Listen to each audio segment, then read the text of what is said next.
그래도 다 같이 이렇게 꺼진 상태로 쳐지면 그런대로 그런가 보다 하는데, 이 부분은 이렇게 쳐지는데 여기는 불룩하단 말이에요. 안 꺼졌으니까, 볼륨이 있으니까. 근데 밑에는 꺼졌어요. 그러면 이게 차이가 더 극대화되는 거예요. 이게 불룩하면서 꺼지니까 위에는 없고 여기는 불룩하고 여기는 없고, 그러니까 꺼졌을 때 여기가 더 깊어지면서 여기가 불룩해지는 거예요. 그러니까 진짜 이렇게 되는 거죠. 이렇게. 여기서 이제 핵심이 있는데요. 안녕하세요. 상담 오선생의 오선생입니다. 오늘 여러분들께 말씀드릴 내용은 심술보, 마리오넷 주름, 팔자주름의 관계입니다. 영상 시청에 앞서 구독과 좋아요 부탁드립니다. 심술보는 뭐 되게 애매하죠. 보통 이렇게 여기 옆에 이렇게 불룩하면서 이렇게 처진 거를 심술보라고 그러죠. 입 옆에 불룩한 거, 그러면서 약간 처진. 그러니까 그냥 제가 생각하기에는 이게 이렇게 불룩하고 처지면 약간 심술 맞아 보이죠. 심술 구조 보이죠. 이렇게 뭔가 이렇게 입꼬리가 보통 처지고 이러면 약간 심술 난 것 같고, 그래서 이제 심술보라고 하지 않았을까 생각이 드는데, 그럼 심술보가 왜 생기느냐? 불룩하고 처진 거잖아요.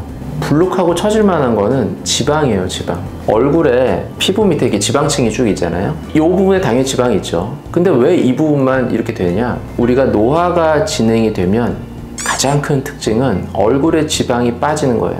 얼굴에 지방이 빠지면 얼굴에 살이 빠지는 걸로 나타나는 거죠. 그래서 왜 나이 든 사람들은 점점 얼굴 살이 빠진다 이렇게 말하죠. 뭐 몸은 점점 찐다 이렇게 말하는데, 얼굴 살이 빠지는 이유는 결국 얼굴에 지방이 줄어드는 거예요. 그럼 얼굴 지방이 다 줄어드느냐? 그렇진 않아요. 여기서 이제 핵심이 있는데요. 얼굴에 있는 지방 중에 줄어들지 않는 지방이 있어요.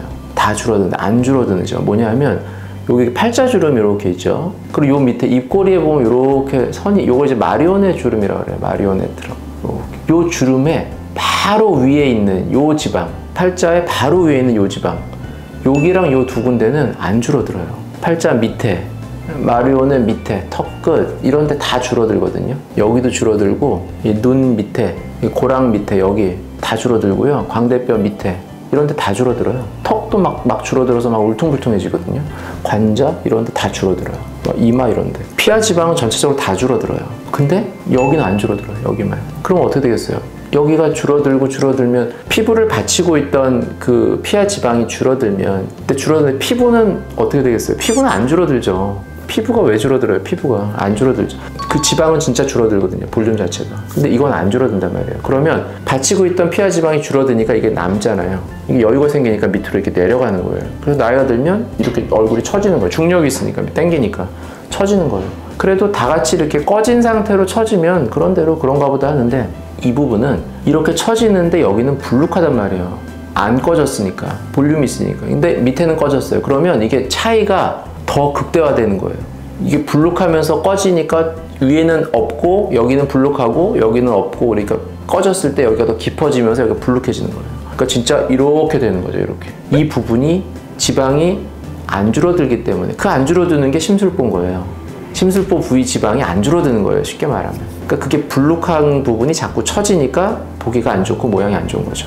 그래서 이게 처지면 처질수록 당연히 아래쪽에 있는 마리오넷은 깊어지죠. 근데 팔자주름은 그럼 뭐냐? 이 지방이 밑에랑 여기가요, 사실은 이렇게 연결돼 있다. 그러니까 이게 이렇게 연결돼 있으니까 이게 내려갈 때 같이 불룩한 거 같이 내려가니까 팔자도 같이 깊어진다. 이렇게 연결이 된다. 이렇게 보시면 되는 거예요. 사실 심술보는 아니죠. 팔자는 여기니까. 근데 이 심술보를 만드는 지방과 팔자주를 만든 지방이 연결이 돼 있어서 같이 안 빠지면서 처지게 된다. 연관성이 있다고 보시면 되고요. 우리는 이거를 해결하고 싶잖아요. 좋게.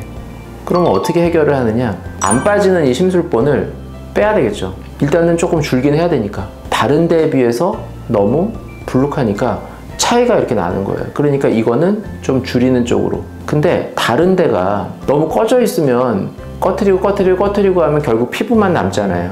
그러니까 그런 경우에는 오히려 다른 꺼져 있는 부분을 좀 이렇게 채워주는 것도 방법이에요. 그러면 여기를 줄일 때 있어서 꺼진 데에 맞춰서 줄이려면 많이 줄여야죠. 근데 많이 줄이면 또 많이 남잖아요. 그러니까 다른 부분을 좀 채워 놓으면 여기랑 여기가 채워진 상태에서 그거보다 좀 많은 만큼만 줄이면 되죠. 그러니까 많이 안 줄여도 되겠죠.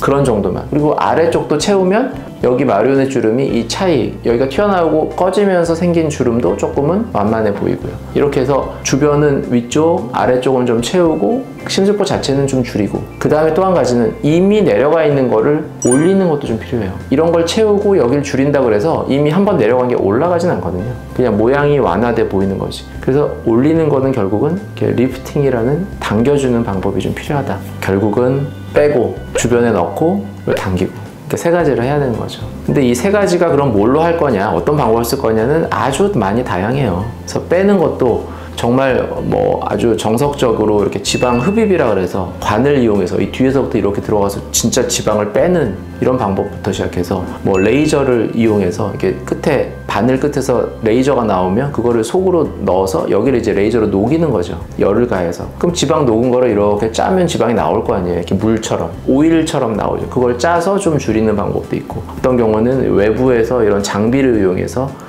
초음파나 이런 장비들로 계속적으로 이렇게 열을 가해서 그 지방이 있는 부분만 좀 줄인다든지, 뭐 이런 다양한 방법을 이용해서 이걸 줄일 수도 있고요. 그 다음에 채우는 거는 뭐 필러나 지방이식이 대표적이죠. 볼륨을 채우는 거는 이렇게 해서 아래쪽 위쪽을 필러나 지방이식으로 채우는 이런 방법도 있고, 그 다음에 당기는 거는 뭐 아주 간단하게는 진짜 뭐 슈링크, 울세라 이런 장비, 뭐 고주파 장비, 이런 장비들을 이용해서 조금씩 당기는 것부터 시작해서 뭐 실리프팅, 아니면 더하면 이제 안면 거상이라고 더 당기는 이런 방법까지도 이제 점점 발전을 시킬 수가 있겠죠. 이런 방식으로 접근을 해서 해결을 하게 된다. 그래서 결국은 심술보는 지방이다. 이게 많은 사람은 내가 여기가 지방이 많은 거구나 이렇게 보시면 되고요. 근데 이걸 줄이고 당기고 이러다 보면 이미 이게 많이 처지고 이런 분들은 결국은 피부를 잘라야 될 수도 있어요. 많이 남았기 때문에.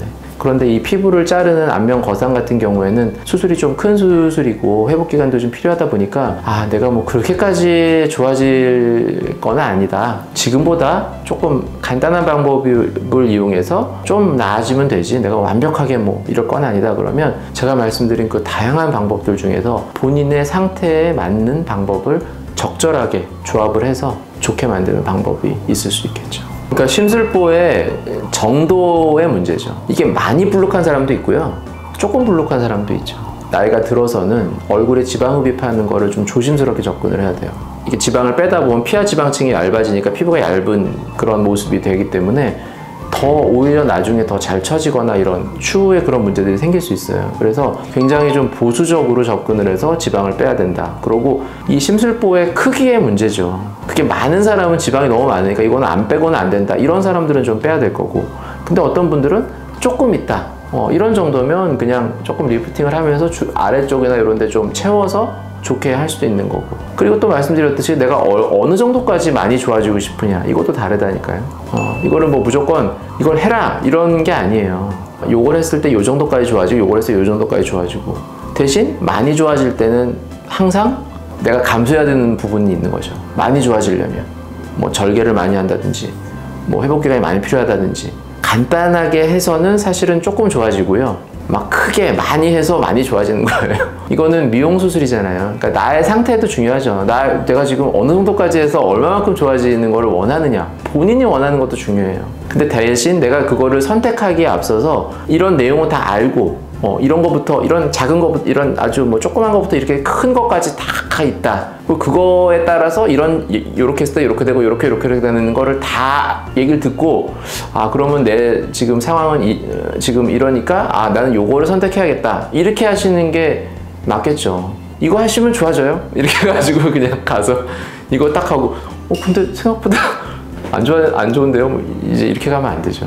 그래서 제가 이렇게 계속 이렇게 유튜브를 찍고 말씀을 드리는 게, 그래도 본인이 좀 알고 이런 거 상담을 다니시고 그 다음에 선택을 하시면 좋잖아요. 그런데 좀 도움을 드리기 위해서 가볍게나마 이렇게 말씀을 드리고 있습니다. 네, 지금까지 심술보, 마리오넷 주름, 팔자 주름의 관계에 대해서 말씀드렸고요. 더 궁금하신 점 있으시면 댓글로 남겨주시면 제가 직접 답변 달아드리도록 하겠습니다. 지금까지 상담 오선생의 오선생이었습니다. 감사합니다.